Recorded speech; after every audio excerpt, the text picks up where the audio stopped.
안녕하세요. 수원 영상미디어센터 강사 이승준입니다. 이번 강의를 통해서 저희는 아이폰 혹은 아이패드 그리고 맥북 혹은 아이맥을 활용한 사진 영상 편집을 배워보도록 할 겁니다. 저희가 사용할 것들은 아이폰이나 아이패드 그리고 이 아이맥에 있는 기본적인 앱들, 사진 앱과 그리고 아이무비를 활용해서 사진과 영상 편집을 배워보도록 할 겁니다. 이번 강의는 총 4개의 강좌로 이루어져 있는데요. 첫 번째 강의는 아이폰과 아이패드 안에 있는 사진 앱을 활용해서 사진 보정하는 방법을 알아보도록 할 겁니다.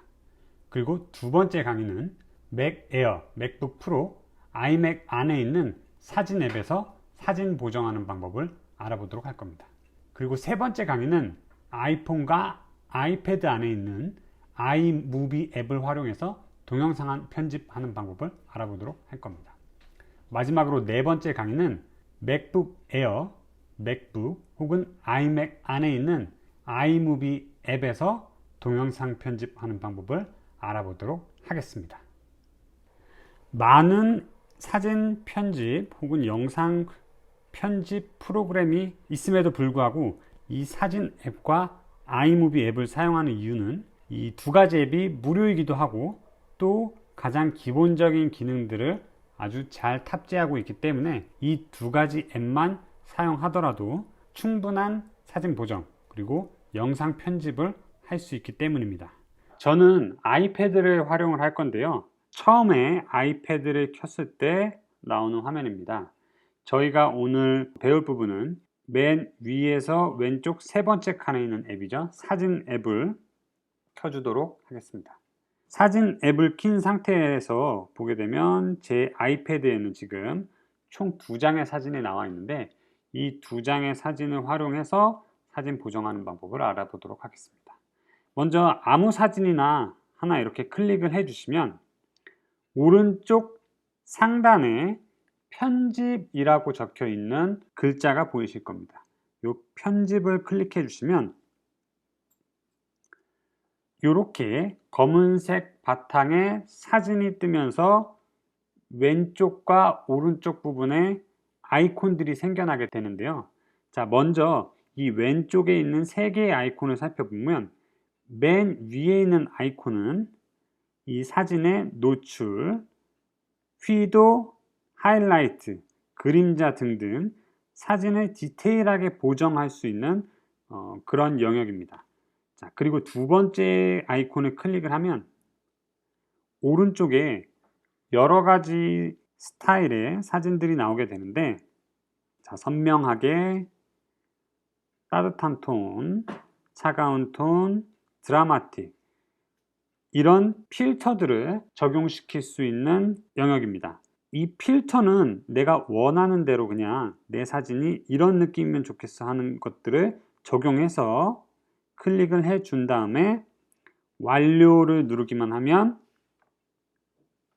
사진의 보정이 끝나게 됩니다. 근데 저희가 오늘 할 건 필터를 씌우는 게 아니라 조금 더 디테일하게 보정하는 방법을 알아볼 거기 때문에 다시 편집에 들어가면 오른쪽 상단에 빨간색 글씨로 복귀라고 되어 있습니다. 이 복귀를 눌러주시면 원본으로 복귀를 할 수가 있습니다. 자, 다시 편집으로 들어가서 세 번째 아이콘을 살펴볼 건데 세 번째 아이콘은 내가 사진의 어느 부분을 자르고 수평을 어떻게 맞출 것인가 하는 부분을 선택하는 그런 영역입니다. 사진을 보정할 때 가장 먼저 하면 좋겠죠. 이 세 번째 아이콘을 눌렀을 때 이 오른쪽 부분과 맨 윗부분이 아이콘들이 나오게 되는데 맨 위에 있는 아이콘부터 먼저 살펴보도록 하겠습니다. 취소 오른쪽에 삼각형이 있고 좌우로 화살표 방향이 있는 아이콘을 누르게 되면 사진이 좌우로 반전을 하게 됩니다. 그래서 내가 사진을 오른쪽으로 내가 반전을 시키고 싶다, 왼쪽으로 반전을 시키고 싶다 할 때 이 아이콘을 활용하시면 되고 그 오른쪽에 사각형이 있고 화살표가 하나 있는 아이콘을 누르게 되면 사진을 회전시킬 수가 있습니다. 자, 그리고 그 오른쪽으로 쭉 가서 네모난 사각형이 여러 개 겹쳐 있는 아이콘을 누르게 되면 원본의 형태 혹은 정방형의 사진, 9:16 등 이 사진 앱에 내장되어 있는 비율대로 사진을 선택할 수 있게 됩니다. 그래서 저희는 내가 원하는 만큼 이 사진 비율을 선택을 할 수도 있고, 그 다음에 정확하게 1:1 비율로 정방형의 사진을 만들어낼 수도 있습니다. 그 다음에 이제 오른쪽에 있는 세 개의 아이콘을 살펴볼 건데, 첫 번째 아이콘은 사진의 기울기를 조절을 할 수가 있습니다. 자, 이 기울기 조절은 어느 때 쓰는 게 좋냐면, 예를 들어서 바닷가에 가서 수평선을 맞춘다거나 혹은 지평선에 수평을 맞출 때 이 수평 도구를 활용하면 좋습니다. 두 번째 아이콘을 클릭을 하게 되면 사진의 윗부분을 늘어나게 할 수 있고, 밑으로 내리면 아랫부분을 늘어나게 할 수도 있습니다. 그리고 세 번째 아이콘은 왼쪽으로 혹은 오른쪽으로 사진을 늘릴 수가 있습니다. 이 두 개의 기능은 딱히 사용할 용도가 그렇게 많지는 않을 것 같습니다.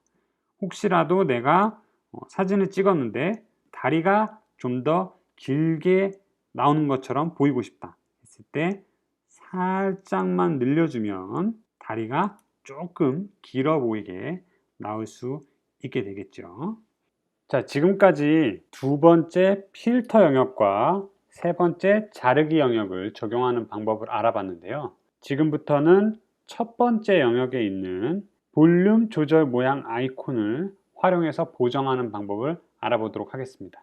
오른쪽에 자동, 노출, 휘도, 하이라이트, 그림자, 대비, 밝기, 블랙 포인트, 채도 등등 여러 가지 영역들이 있는데, 이 각각의 영역이 어떤 것을 의미하는지 알아보고 이것을 선택했을 때 어떤 변화가 사진에서 일어나는지 확인을 한번 해보도록 하겠습니다. 사진 보정에서는 이 조절 부분에 있는 노출과 밝기 등등을 조절하는 것이 가장 중요합니다. 맨 먼저 이 자동을 누르게 되면 사진 앱이 알아서 보정을 시도해 줍니다. 너무 밝은 부분이 있다면 약간 어둡게, 너무 어두운 부분이 있다면 약간 밝게 해서 노출이라든지 휘도, 그림자 등등 사진 앱이 분석한 이 사진의 특성들을 자동으로 보정을 해주게 됩니다.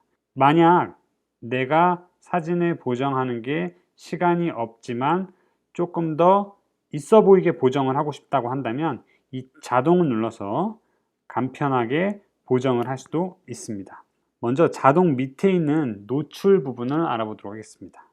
이 노출 부분을 조절하게 되면 사진의 전체적인 밝기를 밝게 하거나 혹은 어둡게 만들 수가 있습니다. 이 노출을 조절하는 게 왜 중요하냐면 사진에서는 하얀 것은 하얗게 보이고 어두운 것은 어둡게 보여야 좋습니다. 예를 들어서 구름이라든지 눈이라든지 이런 것들을 카메라로 찍었을 때 하얗게 보이지가 않을 수가 있거든요. 그래서 의도적으로 조금 사진을 밝게 만들어 주거나 혹은 의도적으로 어두운 로우키 느낌의 사진을 만들어 주고 싶을 때 이 전체적인 노출 조절을 통해서 조금 더 산뜻하게 사진을 만들거나 어두운 분위기의 사진을 만들어낼 수가 있습니다. 자, 노출 밑에는 휘도 영역이 있는데요. 이 휘도는 노출과 거의 흡사한 기능을 하게 됩니다. 그런데 조금 다른 점은 뭐냐면 이 휘도를 많이 내렸을 때는 이 그림자 영역이 굉장히 어두워지게 되고 반대로 위로 올렸을 때는 밝은 부분이 많이 올라가게 됩니다. 사실상 노출을 조절하는 것과 큰 차이가 없어 보이기도 하지만 휘도는 그림자 영역이 더 많이 영향을 받게 됩니다. 하이라이트는 사진을 전체적으로 봤을 때 사진의 가장 밝은 부분, 이 사진 같은 경우에는 배경에 나무와 담벼락이 있는 곳, 이곳이 가장 햇빛을 많이 받는 곳인데 사진의 가장 밝은 부분의 밝기만 따로 조절을 할 수가 있습니다. 하이라이트를 제가 밝게 만들면 강아지가 있는 부분은 전체적으로 밝기가 변하지 않았지만 이 담벼락이 있는 부분, 이 부분은 밝기가 밝아지고 어두워지는 것을 확인할 수 있으시죠. 그래서 이 하이라이트는 사진의 밝은 부분만 따로 조절을 하는 영역이다 라고 생각을 하시면 됩니다. 그럼 반대로 하이라이트 밑에 있는 이 그림자 부분은 밝은 부분이 아니라 사진의 어두운 영역을 더 밝게 만들어 주거나 혹은 더 어둡게 만들어 주는 역할을 합니다. 이 사진에서 가장 어두운 영역은 강아지의 검은색 털이 있는 부분인데 그림자 영역을 조금 밝게 하면 강아지에 있는 이 검은색 털이 더 밝아지는 걸 느낄 수 있으실 겁니다. 그리고 반대로 그림자를 낮추게 되면 강아지의 털이 더 어두워지는 걸 확인할 수 있으십니다. 그런데 이 사진에서 중요한 주인공은 이 강아지가 될 텐데 강아지의 털이 너무 이렇게 어둡게 보이면 좋지 않겠죠. 그래서 그림자에 밝기를 조금 올려서 이 강아지의 털들이 조금 더 섬세하게 보일 수 있도록 그림자 부분의 밝기를 조금 올려주면 좋을 것 같습니다. 그 밑은 이제 대비인데 대비는 밝은 영역과 어두운 부분의 차이를 이야기합니다. 대비를 올려주게 되면 밝은 영역은 더 밝아지고 어두운 영역은 더 어두워지게 됩니다. 그래서 사진의 콘트라스트라고 이야기를 하죠. 이 콘트라스트가 굉장히 진해지는 걸 볼 수 있습니다. 반대로 대비를 내려주게 되면 밝은 영역은 조금 더 바래지고 어두운 영역은 반대로 더 밝아지기 때문에 사진의 콘트라스트가 약해진다라고 이야기를 합니다. 이 밝기 조절은 전체적으로 노출을 조절하는 것과 비슷한 역할을 합니다. 그래서 밝기를 조절해서 노출을 조절하듯이 만들어 주시면 되고요. 이 밝기 밑에 있는 것은 블랙 포인트라고 하는데 이 블랙 포인트는 사진의 가장 어두운 지점을 맞추는 겁니다. 그래서 그림자 영역을 조절하는 것과 비슷하다라고 생각을 하시면 돼요. 이 블랙 포인트를 올려주게 되면 어두운 영역만 선택해서 더 어두워지고 반대로 블랙 포인트를 내리게 되면 어두운 영역이 조금 더 밝게 나오게 됩니다. 이 사진에서는 굳이 블랙 포인트를 쓸 필요가 없지만 이 블랙 포인트를 사용하는 시점은 역광에서 인물이나 대상의 실루엣만 보이게 하고 싶을 때 이 블랙 포인트를 사용하시면 명확한 실루엣을 만들어낼 수 있습니다. 블랙 포인트 밑에는 채도가 있는데 이 채도는 색의 진하기를 나타냅니다. 이 채도를 올리게 되면 전체적인 사진 안에 있는 이 색깔들이 진하게 나오게 됩니다. 전체적으로 이 사진의 빛이 노란색 빛깔인데 이 노란색 빛은 더 노랗게 나오고 강아지의 황색 털도 더 노랗게 나오는 것을 볼 수 있습니다. 채도는 색의 진하기라고 이야기를 했는데 채도가 0이 된다면 당연히 자연스럽게 흑백이 되겠죠. 사진이 좀 더 쨍하게 나오는 걸 원한다고 할 때는 채도를 살짝 올려주면 조금 더 선명한 색의 사진을 얻을 수가 있습니다.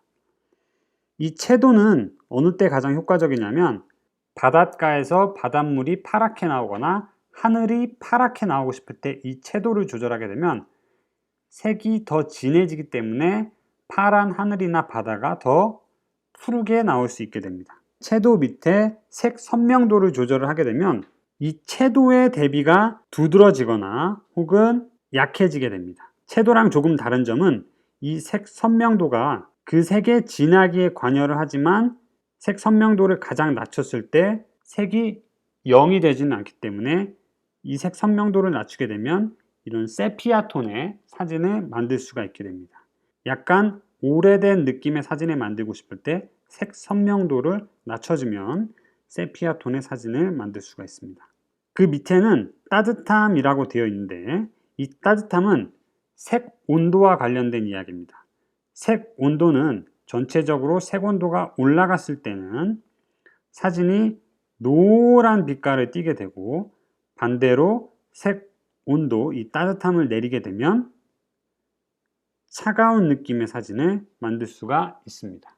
노을이라든지 햇빛을 따뜻하게 받고 있는 사진을 만들고 싶을 때에는 이 따뜻함을 살짝 올려주면 조금 더 따뜻한 느낌의 사진을 만들어낼 수가 있습니다. 색조는 보통 우리가 틴트라고 얘기를 하는데 녹색과 자주색을 만들어낼 수가 있습니다. 자, 색조를 올려주게 되면 전체적으로 자주색, 붉은 기운이 감도는 사진을 만들어낼 수 있고 반대로 색조를 낮추게 되면 녹색 톤의 사진을 만들어낼 수가 있습니다. 색조 밑에는 선명도가 있습니다. 이 선명도는 사진의 입자를 좀 더 또렷하게 만들어주는 역할을 합니다.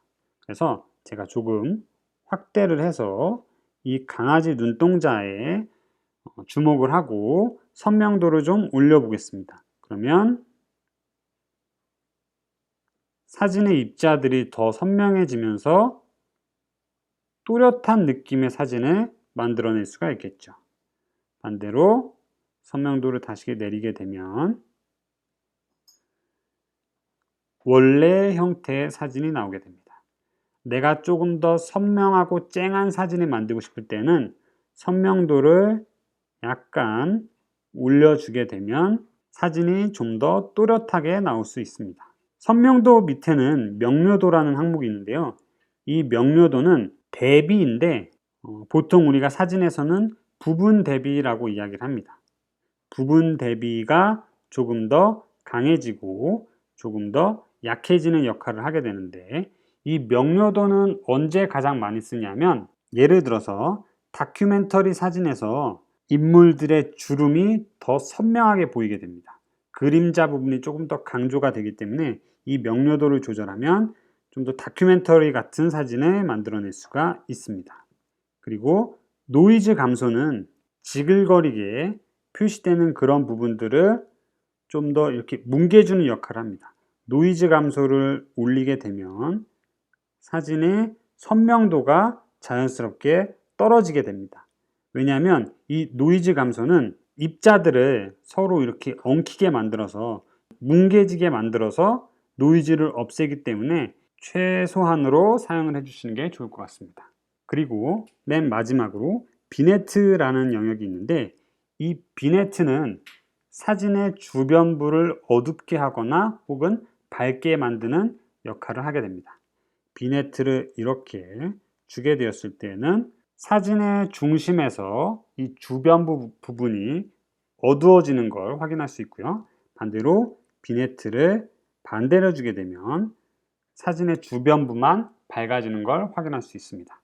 이 비네트를 사용하게 되면 비네트를 주지 않았을 때보다 사진을 보는 이 시선이 사진의 중앙부로 몰리기 때문에 이 자연스럽게 비네트를 주게 된다면 사진의 중앙 부분으로 조금 더 시선이 집중되게 됩니다.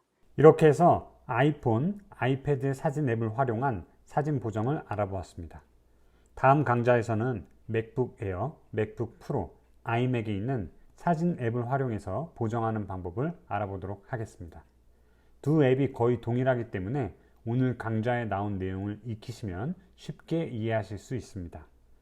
그리고 사진 앱을 활용한 사진 보정을 충분히 익히시면 다른 사진 보정 프로그램, 스냅시드, 라이트룸 등을 활용하실 때에도 충분한 도움이 되실 겁니다. 그럼 다음 강좌에서 뵙도록 하겠습니다. 감사합니다.